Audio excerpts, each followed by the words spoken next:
Buenos días a todos, les agradezco mucho por su compañía. Hoy vamos a revisar el tema que es muy frecuente como una de las complicaciones infecciosas que se presentan luego de un procedimiento quirúrgico a nivel de la columna.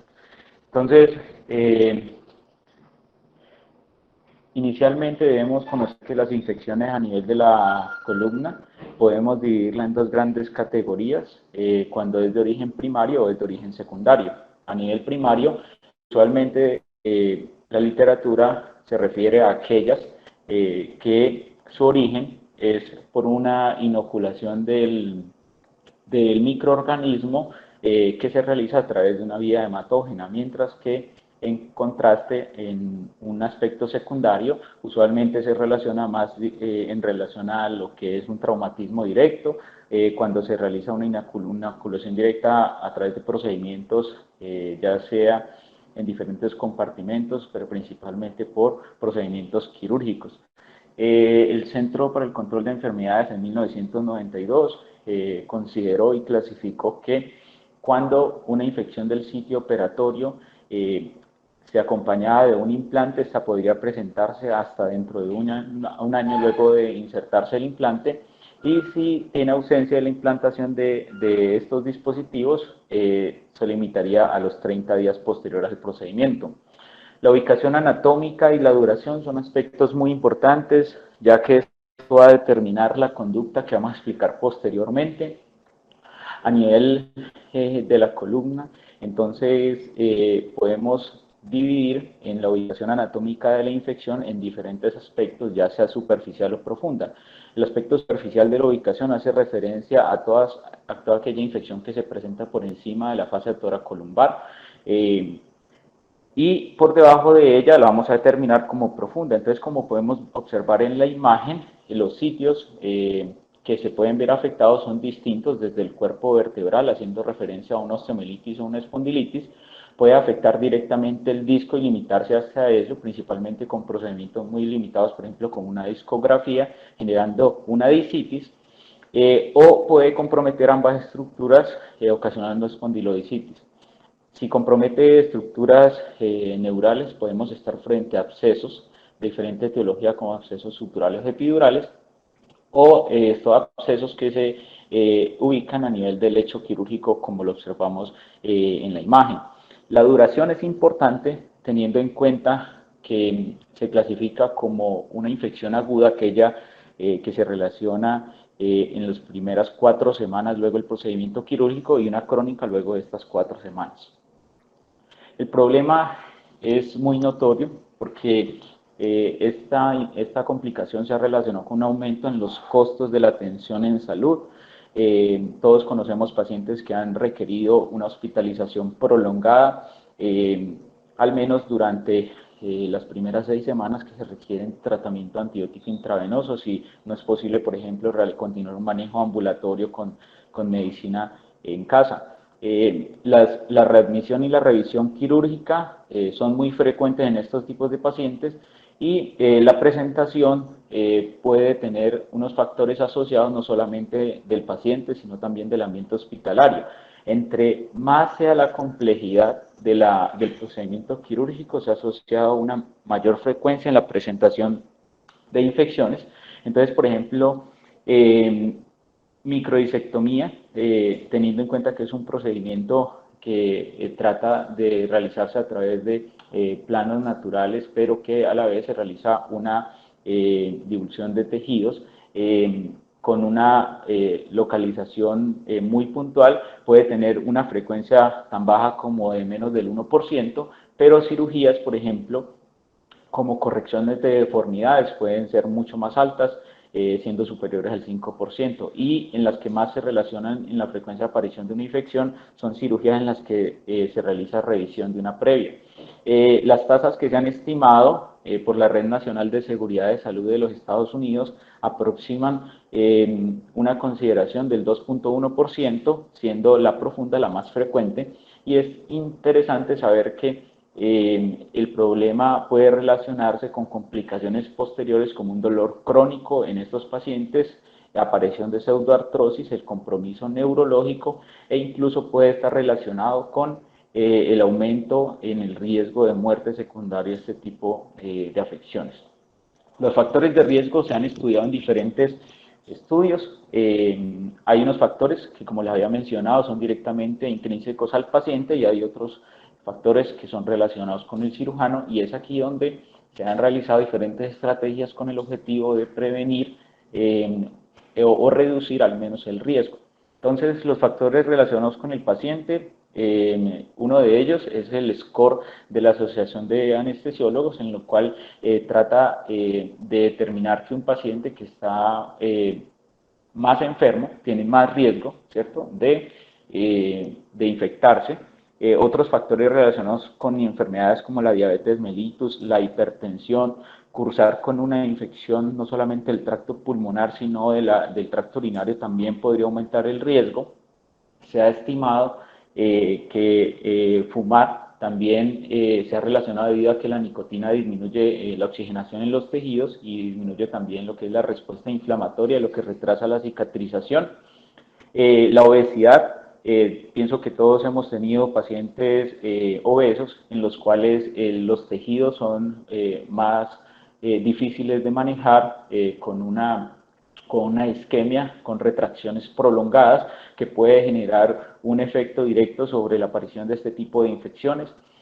Además de eso, también se ha estimado, por ejemplo, en últimos estudios, que las mujeres tienen más riesgo y el hecho de tener una cirugía previa. Ya a la hora de evaluar lo que son los factores relacionados con el ambiente quirúrgico, entonces el requerir transfusiones, que hayan fístulas de líquido cefalorraquídeo, que hayan pérdidas sanguíneas que se han estimado alrededor de 1 litro, aumenta este riesgo, ¿cierto? El hecho de que haya, por ejemplo, más personas circulando en el quirófano, que se ha estimado un número de 10, o incluso trabajos han mostrado que cuando hay más de un residente realizando una cirugía de columna, aumenta también el riesgo de infección. Los tiempos quirúrgicos también se han relacionado, entre más tiempo, más riesgo de infección. El corte se ha estimado alrededor de las 5 horas en algunos trabajos, en otros alrededor de 6. Y esto también se ha visto afectado por el tiempo de estancia hospitalaria, aumentando el riesgo de infecciones cuando ésta se prolonga. Se han realizado intervenciones en diferentes medidas. Vamos a tratar de discutir estas estrategias en diferentes fases, desde el ambiente preoperatorio, el intraoperatorio y el posoperatorio, como lo describimos en esta tabla. Entonces, en el ambiente preoperatorio es importante considerar el aspecto nutricional, debido a que se ha estimado que aumenta el riesgo de infección casi 2 veces por encima de lo esperado cuando el paciente se estima que está desnutrido. ¿Cómo podemos hacerlo? Entonces, se ha considerado en diferentes trabajos que, por ejemplo, tener una albúmina menor de 3.5 gramos por decilitro, unos linfocitos menores a 1500 o una prealbúmina menor de 20, se han asociado a un riesgo elevado que les había mencionado, incluso en población que usualmente estamos con frecuencia enfrentados, que es población mayor.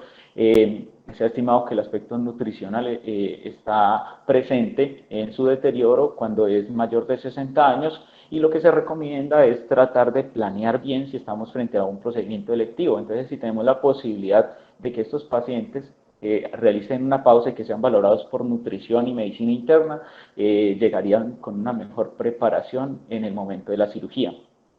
El Centro de Control de Enfermedades ha estimado otras intervenciones. La última recomendación es a través de sus guías del 2017, donde, por ejemplo, algunas intervenciones como realizar una ducha séptica han mostrado un beneficio. No solamente debido a la descolonización bacteriana, sino que el hecho, por ejemplo, de que el paciente realice un frotado, pues, por ejemplo, del sitio quirúrgico la noche anterior, puede tener unos beneficios. La sustancia con la cual se realiza ha tenido mayores beneficios con la clorhexidina, siendo 9 veces más efectiva a la hora de realizar esta descolonización bacteriana. Cuando determina que el paciente requiere una depilación en el sitio quirúrgico, se ha encontrado que hay un mayor riesgo a la hora de presentar infecciones cuando se realiza una depilación a través de afeitado o máquinas de afeitar, elevándose hasta 2,4%, en contraste, por ejemplo, al uso de máquinas en las cuales solamente cortan el vello y se ha estimado alrededor del 1,4%. La preparación de la piel a la hora de realizar ya la cirugía se ha evaluado con diferentes sustancias. Si se determinan sustancias, por ejemplo, basadas en alcohol, en yodo o en clorexidina, se tienen diferentes aspectos, a pesar de que no hay una recomendación en la evidencia que determine un mayor beneficio de uno sobre otro. Se tiene que tener en cuenta que, por ejemplo, cuando se utilizan sustancias a base de alcohol, esto usualmente tiende a evaporarse con rapidez y tiende a tener un mayor riesgo de generar quemaduras, ¿cierto? Cuando tiene contacto con el electrocauterio. La clorexidina se ha mostrado que tiene una colonización bacteriana disminuida cuando se usa, más que el yodo en algunos trabajos, pero no genera la suficiente poder estadístico para recomendarlo uno sobre el otro. Entonces, otras intervenciones en el ambiente preoperatorio que debemos tener en cuenta es siempre la optimización médica, ya cuando el paciente está hospitalizado, realizar un manejo integral no solamente de sus comorbilidades, tanto cardíacas, pulmonares o renales, por ejemplo, apoyándonos en las valoraciones pertinentes por las especialidades que sean idóneas en estos casos, sino que, por ejemplo, intervenciones muy puntuales como un control glicémico que se recomienda tener con una hemoglobina glicosilada menor de 7,5 podría tener un mayor beneficio, aumentando el riesgo cuando esta está por encima de 7,5 cuando aparecen infecciones relacionadas con el sitio quirúrgico. Y durante el peri y posoperatorio, las guías en sus últimos estudios recomiendan que se debe mantener una glicemia por debajo de 200 porque cuando se tiene un control metabólico no adecuado por encima de esta cifra, han aumentado el riesgo de infecciones. Suspender el tabaco también es importante en el ambiente prequirúrgico, no es muy claro como tal y la literatura no determina como un punto, pero dentro de lo que encontré se considera una recomendación que al menos previo a la cirugía debe suspenderlo 4 semanas y posterior a ello también debe continuar una cesación del tabaco de al menos 6 meses con el objetivo de disminuir este riesgo. La detección y la descolonización de la flora, específicamente del Staphylo aureus, que es el microorganismo que con mayor frecuencia se aísla, también se debe realizar. Se recomienda realizar un tamizaje con un hisopado nasal, en la cual se busca encontrar este germen y si este da positivo se debe realizar una descolonización utilizando mupirocina al 2% intranasal y también acompañado de duchas con clorexidina al 2% previo a la cirugía. El lavado de manos es otra de las intervenciones que se recomienda. La CDC pues no recomienda uno sobre otro, ¿cierto? Y sobre el uso, recomienda que se deben realizar las instrucciones del fabricante. El lavado y la duración no ha tenido como una evidencia acerca de si prolongar este lavado de manos podría generar un mayor beneficio. Entonces, lo que se recomienda es seguir como las instrucciones con el cual viene diseñado las diferentes sustancias con las cuales se va a realizar este lavado de manos. En los últimos tiempos, o sea, el comercio pues ha generado unas propuestas de unos nuevos agentes en los cuales se realiza una limpieza sin agua. Los estudios lo que han mostrado es un nivel de equivalencia en relación al uso, por ejemplo, de aquellos que requieren un lavado con agua. Principalmente estas sustancias vienen basadas en alcohol etílico al 61% y clorexidina, y ya queda preferencia individual de cada cirujano cuál sería la mejor alternativa. La estricta técnica quirúrgica también es importante realizarlo. El uso, por ejemplo, lo que es las batas quirúrgicas con un mínimo riesgo de fuga es lo que se recomienda debido a que esta fuga puede generar una contaminación o una alteración a nivel del inóculo que se puede filtrar a través de estas telas. El cambio de los guantes también es importante realizarlo aproximadamente cada 2 horas, y el uso de doble guante también se realiza con frecuencia. A pesar de que estas recomendaciones podrían ser una alternativa, los estudios lo que demuestran es que como tal estas intervenciones no reducen el riesgo de infecciones en los distintos revisiones sistemáticas que se realizan, pero teniendo en cuenta que tienen una base teórica y un mecanismo que podría ayudar y un costo bajo, pues de alguna forma se recomienda realizarlo si se tiene la posibilidad como tal. Lo que es el uso de los paños adhesivos antimicrobianos, como los que observamos en la imagen, estas son unas capas plásticas adheribles que usualmente lo que hacen es evitar el contacto directamente con la piel. Usualmente estas vienen impregnadas con soluciones de yodo. Lo que han mostrado los trabajos es que reducen la contaminación bacteriana de las heridas, pero no han mostrado reducir la infección del sitio operatorio. El uso de la profilaxis antibiótica es muy importante. Inicialmente se ha tenido un debate si en realidad, por ejemplo, en pacientes que se realiza una cirugía a nivel del sistema musculoesquelético, en la cual son limpias, ¿cierto?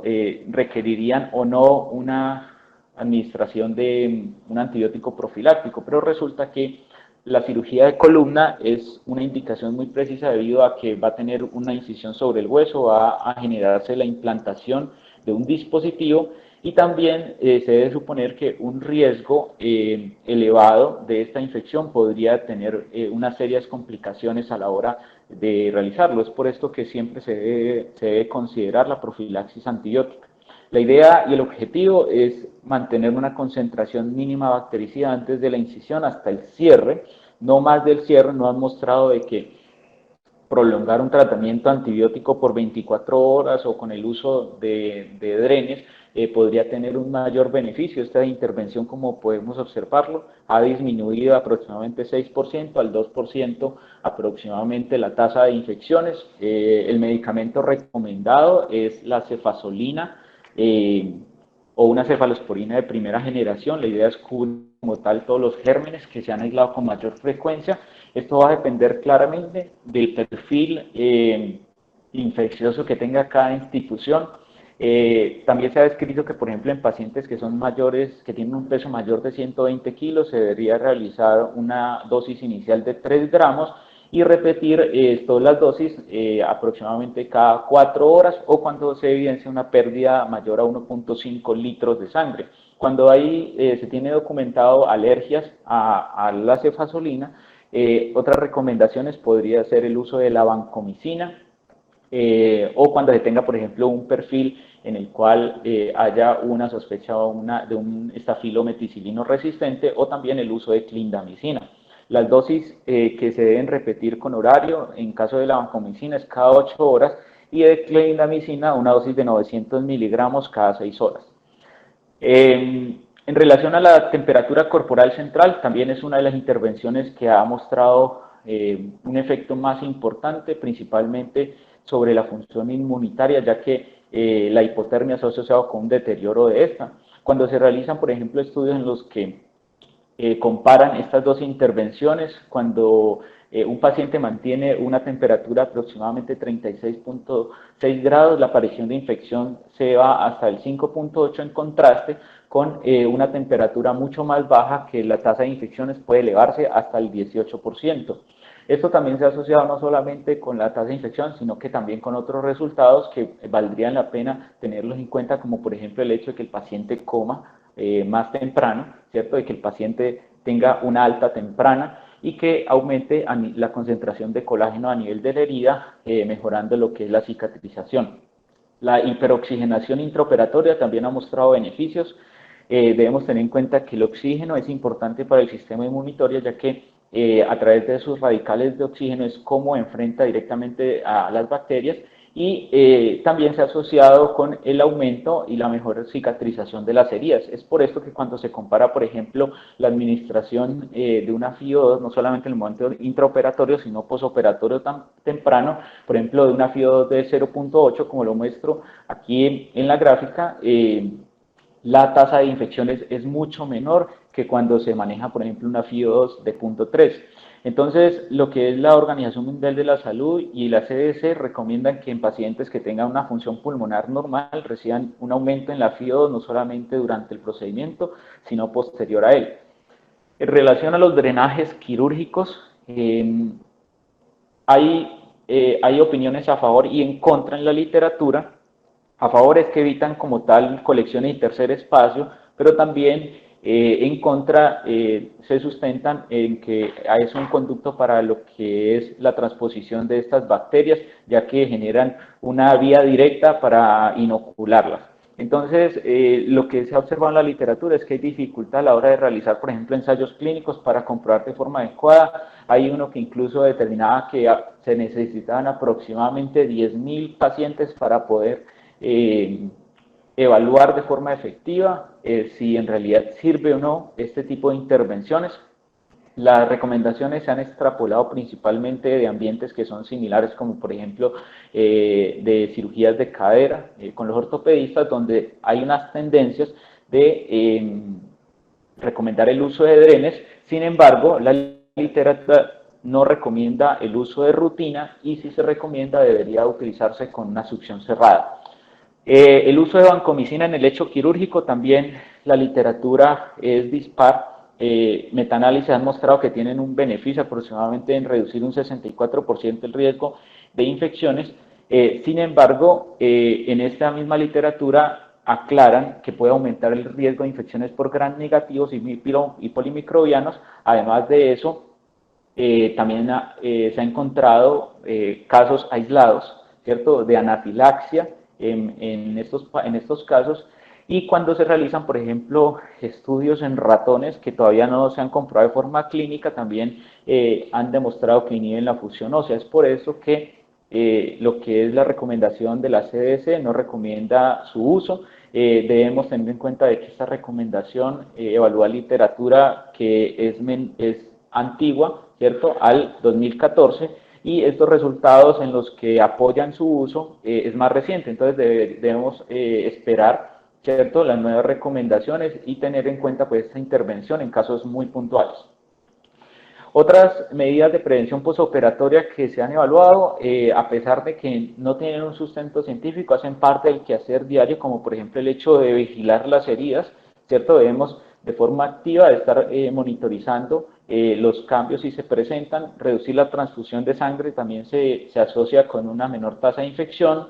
Prevenir las infecciones nosocomiales, un paciente que se infecta no solamente en el sitio quirúrgico, sino como por ejemplo que se broncoaspira y le da una neumonía o una infección urinaria, podríamos evitarlo simplemente con medidas, ¿cierto?, que han mostrado un beneficio, y reducir así la estancia hospitalaria, que como ya lo hemos visto es un factor de riesgo que se asocia con las infecciones. A la hora, por ejemplo, ya de tener en cuenta una sospecha clínica de este tipo de complicación, lo tenemos que dividir, ¿cierto? Entonces, como les había mencionado, la presentación aguda dentro de las primeras 4 semanas y la presentación crónica posterior a estas 4 semanas. Usualmente en la presentación aguda vamos a observar que el paciente va a manifestar dolor, ¿cierto? Vamos a observar a nivel de su herida quirúrgica cambios inflamatorios como rubor, calor, puede haber tumefacción. Usualmente la aparición de secreción, los estudios han mostrado que se genera por encima de las 2 semanas. La fiebre no es muy frecuente, que puede estar presente alrededor de un tercio de los pacientes que se generan esta complicación, y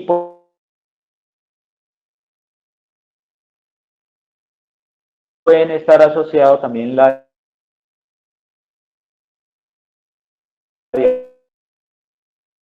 van a tener un dolor que es progresivo de tipo mecánico asociado a síntomas constitucionales. Se ha observado que estos pacientes requieren una evaluación activa, principalmente para considerar la pseudoartrosis que puede estar presente como un método de generar estos síntomas hasta casi en el 40% de los casos, siendo más frecuente en el sexo femenino, y esto con la presencia del uso de aloinjertos. Entonces siempre se debe evaluar lo que es la falla del implante, considerar si se observa destrucción ósea, porque esto puede determinar en generar una deformidad cifótica, y lo que son estas variables como los déficits neurológicos y la sepsis probablemente pueden estar presentes debido a una compresión mecánica en caso de que, por ejemplo, el paciente tenga un absceso epidural, que en esta población se estima alrededor del 16%. Las muertes, ya sea en agudo o en crónico, se han estimado como raras, pero podrían generarse si no se tiene una sospecha activa de esto. Entonces, como podemos observar en la imagen, ¿cierto? Este es un paciente el que se le realizó una cirugía cervical posterior. Podemos ver unos cambios inflamatorios con una dehiscencia de la herida y un fondo sucio, ¿cierto? Resulta que estos pacientes pueden tener solamente una sospecha de que la cirugía, la infección se limita solamente a la parte superficial, pero cuando se tiene una sospecha mucho mayor, podemos observar que pueden tener unas complicaciones serias, incluso hasta de unas colecciones que pueden prácticamente inundar todo el material de osteosíntesis que le hemos puesto. Entonces, a la hora del diagnóstico, debemos siempre sospechar, ¿sí? Siempre tenemos que tener en cuenta eso y basar nuestra información en una historia clínica y un examen físico, como lo habíamos mencionado, ante el posible foco. Entonces, se recomienda siempre, por ejemplo, tomar hemograma, BCG y PCR, ya que estos cambios, a pesar de que pueden no estar presentes en todos los pacientes, principalmente en infecciones que son crónicas, pueden mostrar y nos pueden apoyar hacia un posible compromiso de esta patología. Entonces, debemos conocer que usualmente en las primeras semanas, después de la cirugía, de forma reactiva, ese proceso inflamatorio y esa respuesta ante la cirugía puede elevar la BCG y la PCR, siendo más específica, como lo observamos en la curva, un aumento súbito en la primera semana, en los primeros 3 días alrededor que se presenta en la PCR, y de forma temprana también se va a disminuir. La BCG puede demorarse un poco más, pero debemos tener en cuenta que por encima de las 2 semanas un aumento en estos paraclínicos nos haría sospechar que estamos frente a una posible infección del sitio operatorio. La identificación del microorganismo es básica y siempre debemos realizarla en lo posible, entonces debemos apoyarnos con la toma de muestras, principalmente de hemocultivos que pueden ser positivos hasta en el 26% de los casos, mostrando el mismo germen que se aísla en el procedimiento quirúrgico. Si se sospecha de otro foco, como por ejemplo pulmonar o urinario, también debemos tomar muestras como un urocultivo, y siempre pues tenemos que tener una muestra quirúrgica si se indica, a través de diferentes procedimientos, ya sea quirúrgico con unas muestras del lecho, o a través, por ejemplo, de una biopsia guiada por tomografía, que pueden ser positivos hasta en el 50% de los casos. Las imágenes diagnósticas también son importantes. La radiografía nos aporta mucha información, pero debemos tenerla en cuenta que no es adecuado realizarla si se tiene en cuenta una infección en el momento agudo, ya que los cambios no podrían verse reflejados con claridad. La radiografía lo que busca es principalmente evaluar la alineación, como lo observamos, por ejemplo, en la imagen. Esta es una paciente que ingresó a nuestra institución que requiere una instrumentación debido a una tuberculosis que tuvo, ¿cierto? La paciente requirió como tal unos estudios adicionales debido a que presentaba, por ejemplo, un dolor de carga axial que la limitaba para realizar todas sus actividades diarias, y como podemos observar, la radiografía nos permite evaluar no solamente, por ejemplo, el estado como tal del material, si por ejemplo presenta una falla en el instrumental como fracturas, podemos, de pronto en esta imagen no se ve, pero en otras más adelante podemos ver si hay como tal una radiolucidez alrededor del material que nos puede apoyar por una falla. nos puede también hacer sospechar, por ejemplo, de que presente una inestabilidad o un empeoramiento de la deformidad. Algunos cambios crónicos que se han descrito en la literatura, ya sea con la radiografía o con la tomografía, que nos pueden apoyar con similares características, es principalmente el colapso del cuerpo, la esclerosis de las placas terminales y la anquilosis, que son cambios presentes en la patología crónica.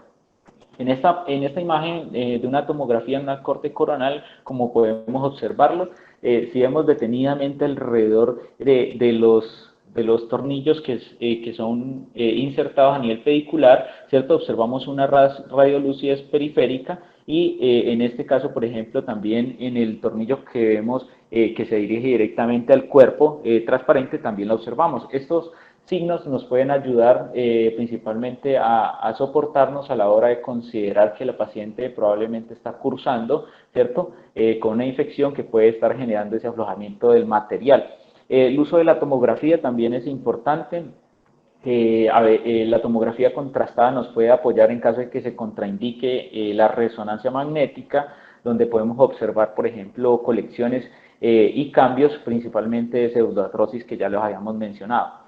Estas son imágenes de cambios que ya habíamos mencionado. Este es un corte sagital de una tomografía de columna lumbar donde observamos diferentes cambios como por ejemplo un compromiso de los platillos terminales con esclerosis y un colapso del cuerpo del E5 con una tendencia a la cifosis, que son ya cambios crónicos secundarios a una infección del sitio operatorio que ya lleva mucho tiempo. O lo que les había mencionado de estos cambios a nivel de los tornillos con una radiolucidez que puede estar presente. Principalmente se describen a veces que se observan mucho mejor en los cortes coronales.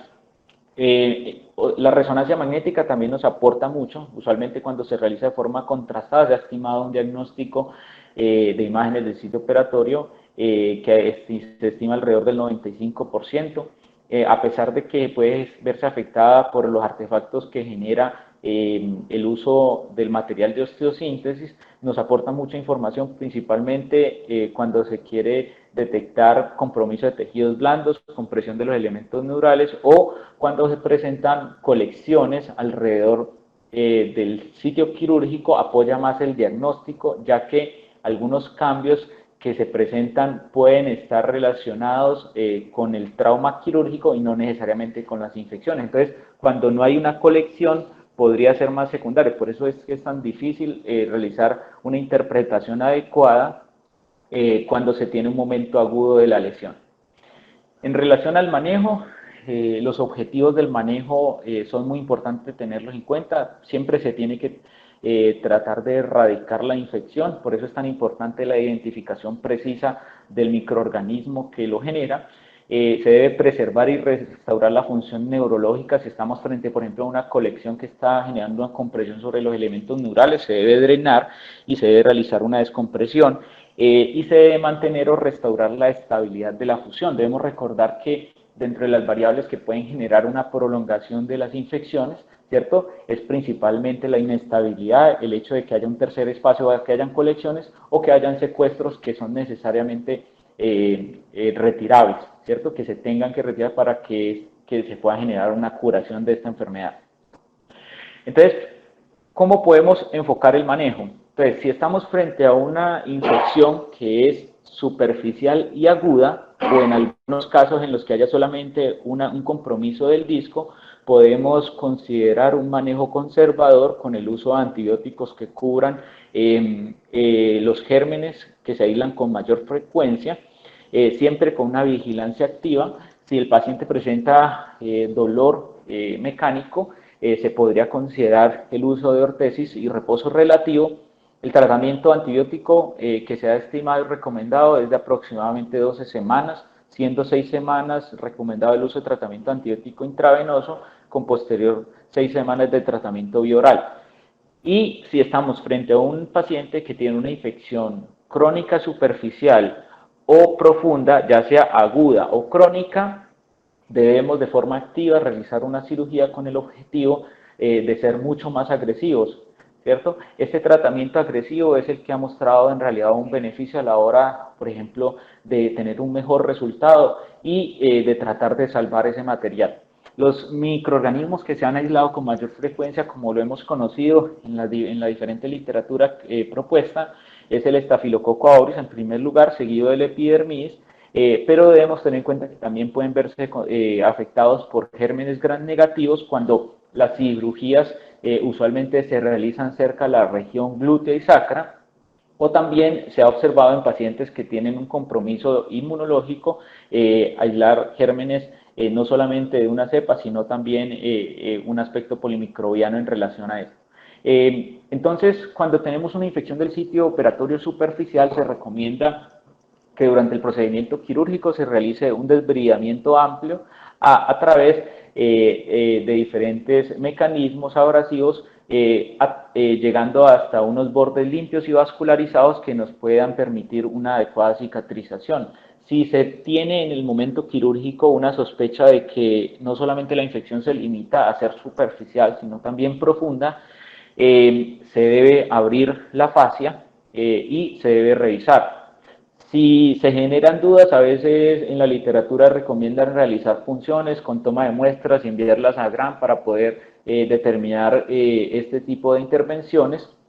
Y si ya se tiene, por ejemplo, previsto con imágenes previas y demás, se recomienda realizar la toma de muestras, por ejemplo, del compartimento superficial, tomar muestras, lavar, una vez que ya esté lavado, entonces ya se abre la fascia y también se toman muestras y cultivos del compartimento profundo con toma de huesos y demás, con el objetivo de que esto nos pueda determinar un aislamiento y una mejor enfoque del tratamiento antibiótico.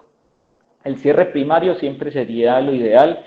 Se recomienda el uso de drenes con el objetivo de evitar este tipo de colecciones una vez que ya se haya generado. El back incisional también es una estrategia válida y esto se recomienda en caso de que se tengan dificultades a través de varios drenajes, varios lavados que ya se hayan realizado, el uso de sistemas de presión negativa, el uso de un cierre tardío por segunda intención y siempre apoyarse en caso de que haya un defecto amplio con el cirujano plástico, ya que a veces nos vemos enfrentados a un defecto de cobertura que requiere, por ejemplo, unos injertos rotacionales con el objetivo de cubrir este tipo de afecciones. Cuando estamos frente a una infección profunda, ya sea aguda o crónica, una de las consideraciones que debemos tener en cuenta es esa erradicación de la infección manteniendo la estabilidad de la columna. Entonces es allí donde viene la consideración del instrumental. ¿Qué hacemos con el material de osteosíntesis? Entonces siempre debemos verificar la integridad del material en el momento quirúrgico, ya sea de forma mecánica, con información previa, que nos permita determinar si, por ejemplo, si vemos que el material está suelto, pues ese material se tiene que retirar. ¿Qué es lo que se ha observado en los trabajos? Se recomienda que en pacientes que tienen, por ejemplo, una infección del sitio operatoria crónica y profunda, se debe verificar la fusión que pueda estar generada ya en estos pacientes y se recomienda siempre retirar el material, debido a que se ha comprobado en los diferentes estudios con el uso de azul de metileno la formación de estas biopelículas que pueden perpetuar la infección.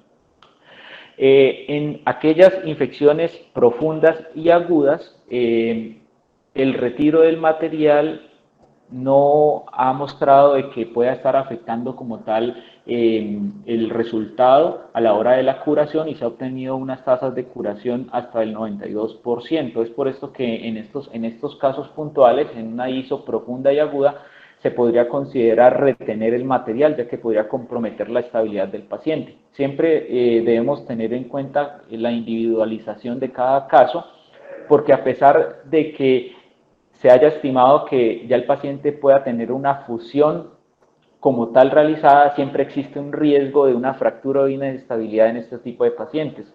Cuando nos vemos enfrentados a que el paciente ha requerido desbridamientos repetitivos y hemos optado por retener en la mayor capacidad este material de osteosíntesis, debemos retirarlo y no dudarlo porque esto va a perpetuar la infección.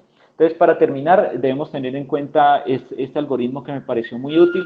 Entonces, cuando se tiene la sospecha de una infección del sitio operatorio, debemos realizar un examen físico juicioso, apoyarnos de imágenes diagnósticas que antes habíamos discutido y de paraclínicos como la PCR-BCG y el conteo de leucocitos.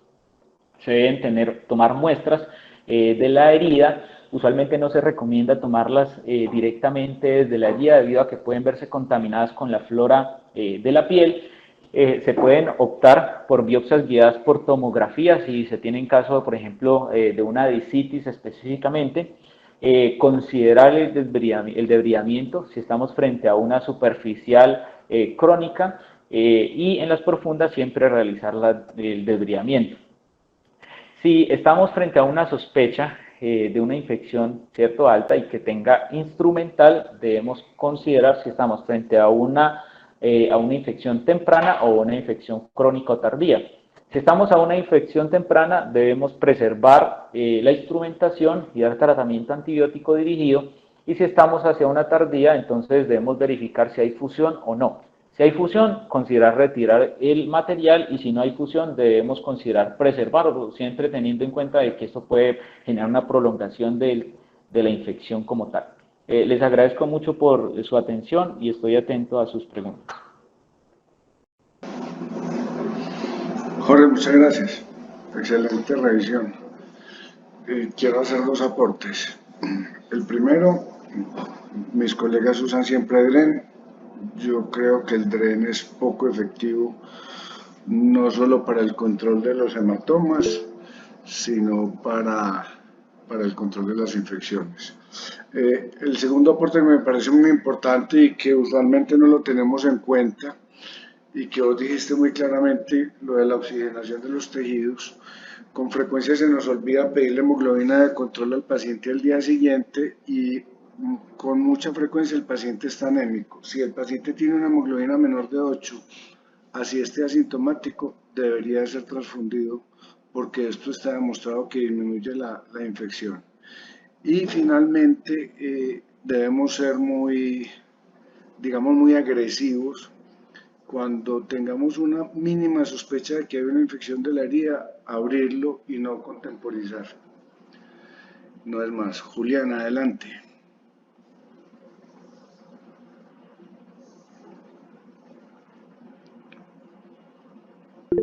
Julián, no se te está oyendo. Gustavo.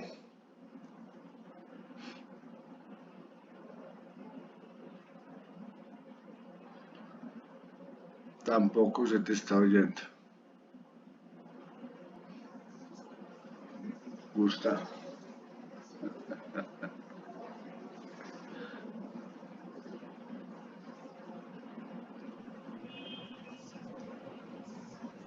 Aló, aló.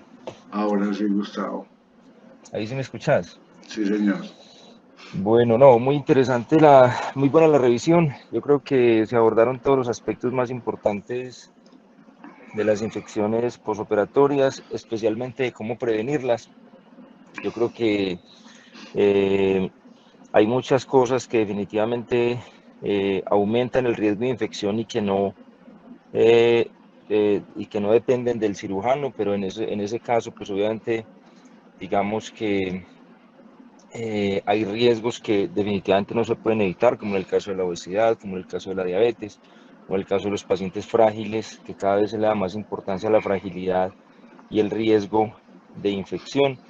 En este momento, una de las, digamos, de las variables que más aumenta el riesgo de infección es la fragilidad y la asociada a la desnutrición, especialmente en pacientes ancianos con sarcopenia que realmente tienen un muy mal soporte de los tejidos blandos, que es esencial al momento de proteger el material de osteosíntesis. O sea, si un paciente no tiene unos tejidos de buena calidad, el material de osteosíntesis no queda, digamos, bien protegido y por lo tanto eso aumenta mucho el riesgo de infección. Entonces hay muchas cosas que nosotros, digamos, en ciertos casos no podemos modificar, pero sí hay, digamos, muchas otras en las que nosotros somos fundamentales.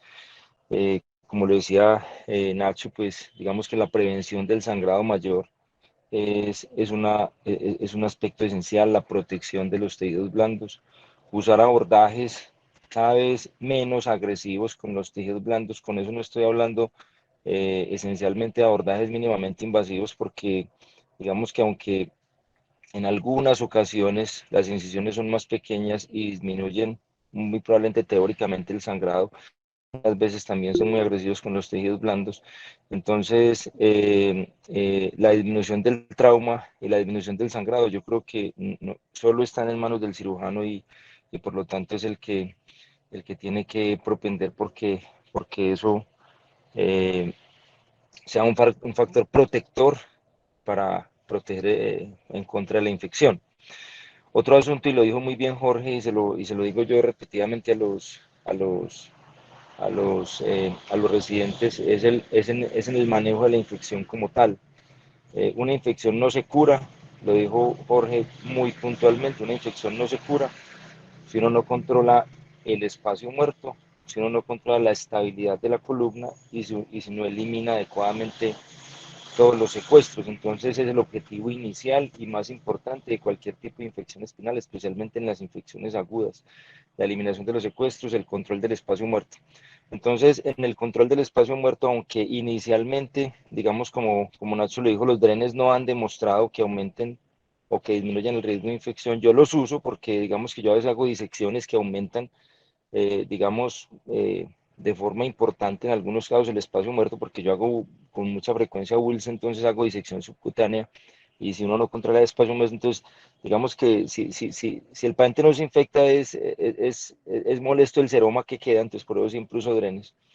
En el manejo de la infección sí es muy importante el dren, porque el dren es el que asegura que el espacio muerto está controlado y cada vez se ve la utilidad de los sistemas de presión negativa continua como el BAC en el control del espacio muerto. Entonces es uno de los factores esenciales. Si no se hace, si no se deberían bien los tejidos, si no se eliminan los secuestros y además de eso no se controla el espacio muerto, la infección se va a perpetuar y no se va a aliviar.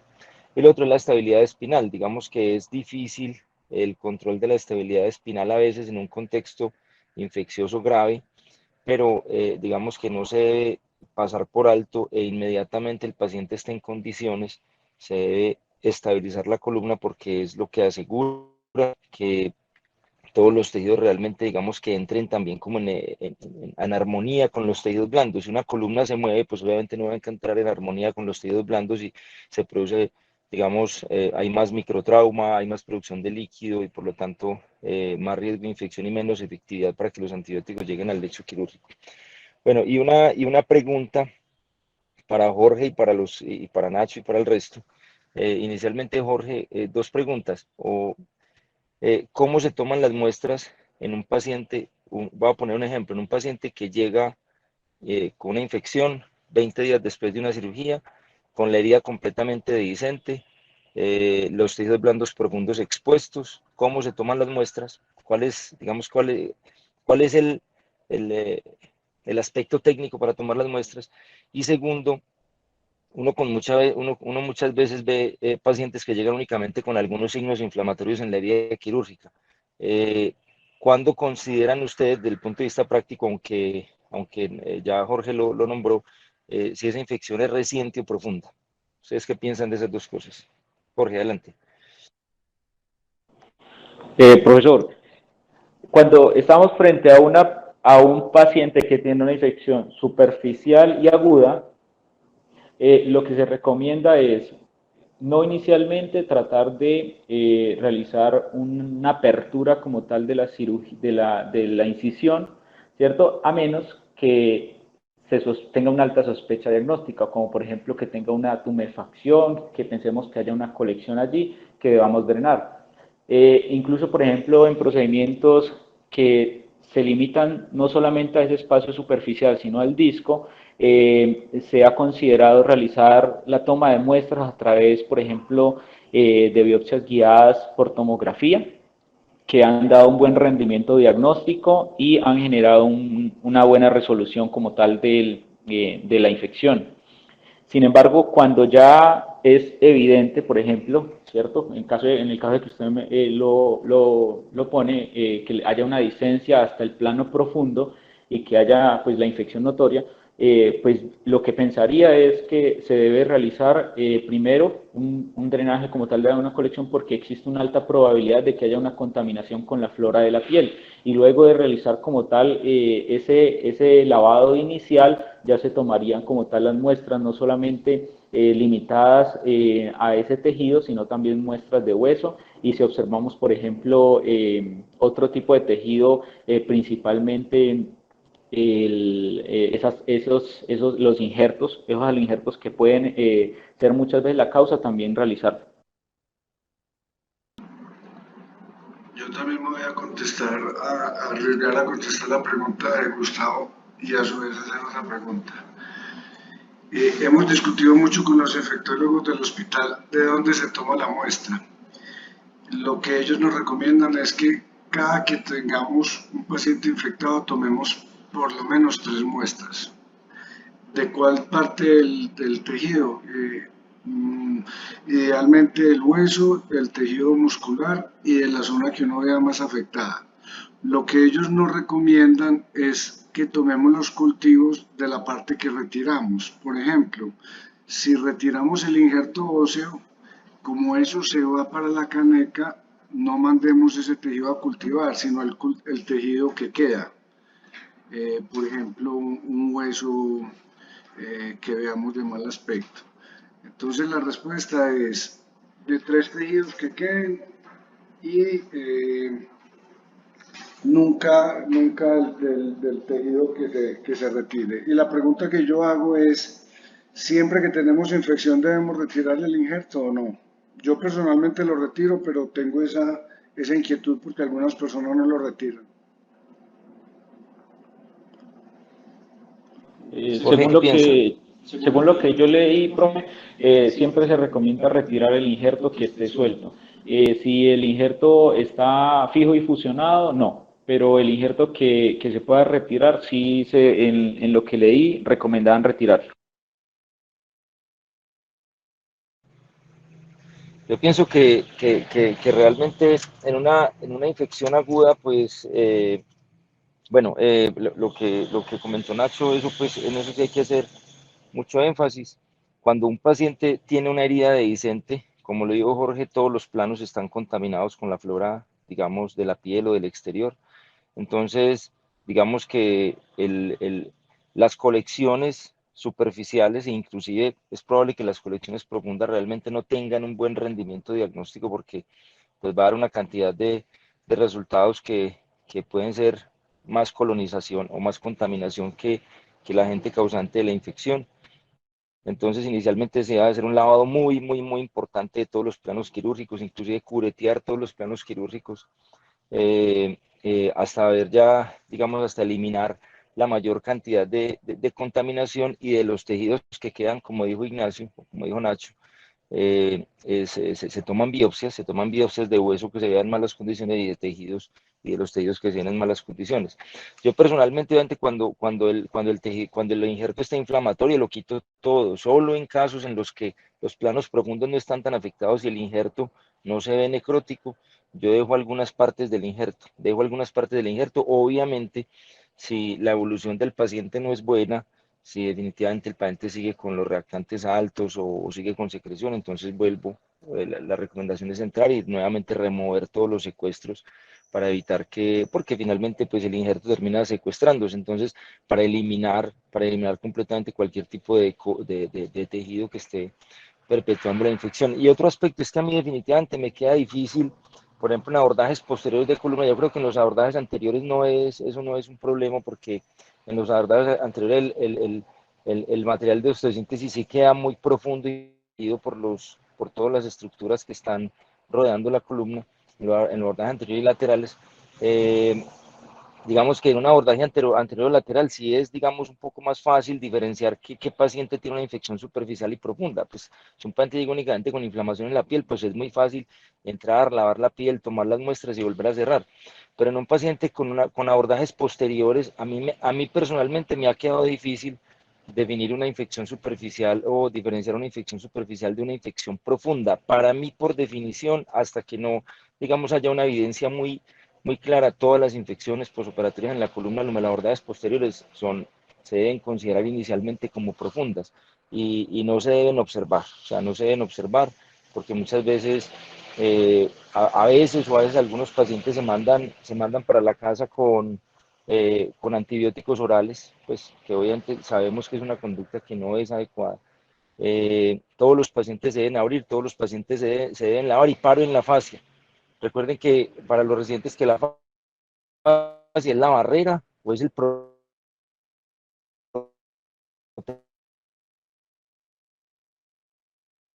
del material de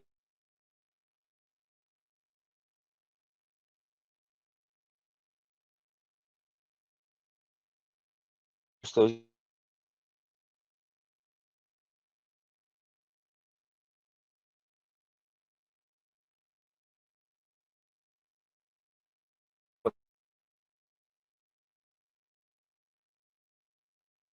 pero para mí, digamos que sigue siendo difícil diferenciar una infección superficial y profunda en un paciente con un abordaje posterior de columna, especialmente cuando llegan pues como eh, con cambios muy inflamatorios muy importantes. Jorge habló de la presencia o no de colecciones, pues es que yo creo que cualquier infección aguda en un paciente con una cirugía reciente tiene colecciones profundas. Lo de las biopsias dirigidas por TAC, pues no sé, realmente, pues imagino que es con la intención de no contaminar los tejidos profundos, pues realmente nunca lo he visto y nunca lo hemos hecho, pero, pero pues yo creo que como aprendizaje de esto, pues básicamente hay que tener una sensibilidad muy alta en cuanto a la infección profunda. Yo casi siempre las considero todas profundas. Y eso, pues, digamos que es una conducta que es más a favor del paciente que cualquier otra cosa. Muchas gracias. Gustavo, de acuerdo. Cuando yo he visto que los colegas o los residentes hacen un lavado y no abren toda la herida, asumiendo que es una herida superficial, el paciente siempre termina con una infección más grave que pasó, que no se hizo pues el diagnóstico a tiempo. Julián, adelante.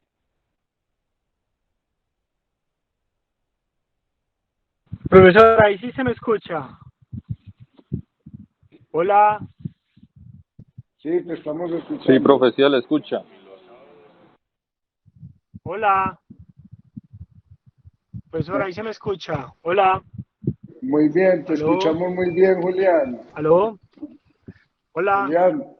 Julián, vos sos el que profesor, no me como ahorita no me escuchaba. escuchaban. No, ya sí, ya sí. ¿Qué más? Bien, es que la señal está... bueno, es que la señal está como regular.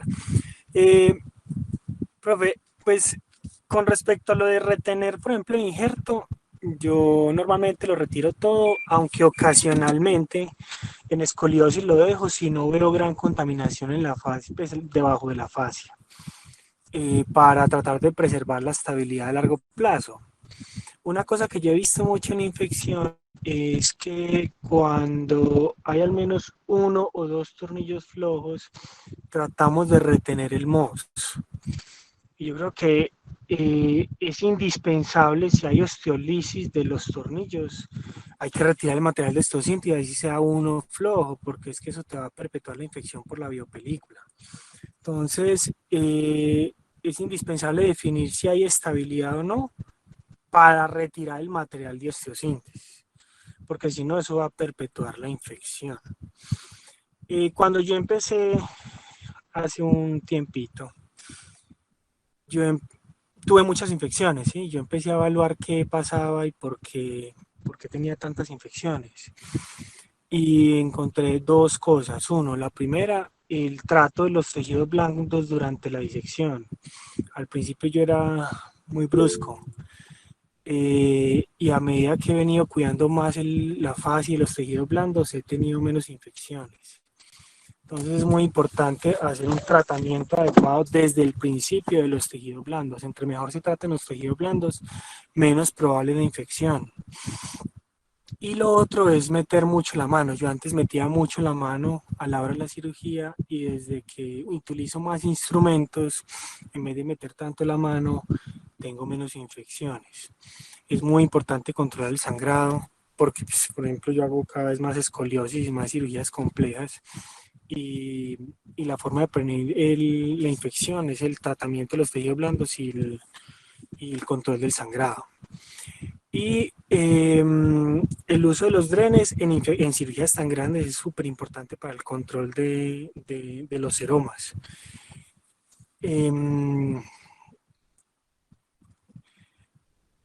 Listo, profesor. Listo, Julián, muchas gracias. La doctora Isabela nos pregunta la utilidad profiláctica con instrumentación de adicionarle amikacina. Yo creo que Jorge nos puede contestar a esa pregunta. Gracias, doctora, por la pregunta.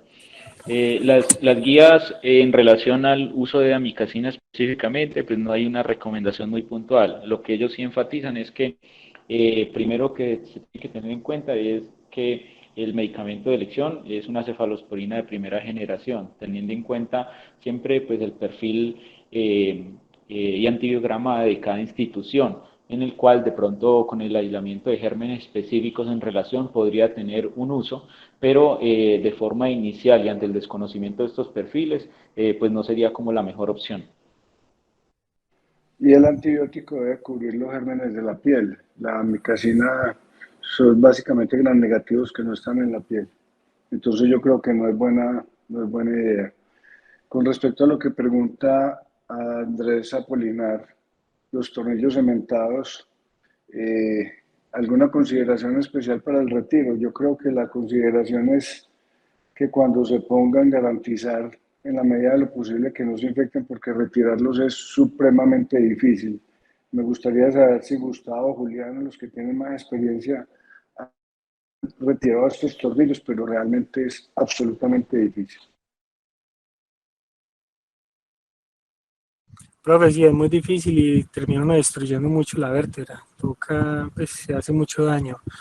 Normalmente yo cuando uso cementados trato de hacer fijaciones percutanas en pacientes con osteoporosis, tratar de ser mínimamente invasivo para bajar la tasa de infección, que la cirugía MIS trata de ser menos agresiva con los tejidos y menos infecciones tienen. Pero son muy difíciles de retirar, muy difíciles. Pero la ventaja es que el tornillo cementado te aumenta la estabilidad y el torque de arrancamiento en 250%, entonces la probabilidad de aflojamiento del material y si hay infección es menos probable, entonces es mucho más probable que vos termines tratando la infección reteniendo el mozo. Profe, una pregunta, no sé, con respecto a la inmunosupresión, cuando uno opera pacientes inmunosuprimidos. Yo estuve revisando el tema y se sugiere suspender la inmunosupresión 7 días antes de la cirugía para bajar la tasa de infección, porque esos pacientes, muchos se infectan. ¿Usted qué opina de eso, profe? ¿O qué experiencia tenía? Lo que yo he visto es que los reumatólogos sugieren suspender todos esos inmunosupresores entre, sí, más o menos 15 días antes después de la cirugía. Y yo no sé cuántos días después lo empiezan, pero ellos sí recomiendan siempre suspenderlo.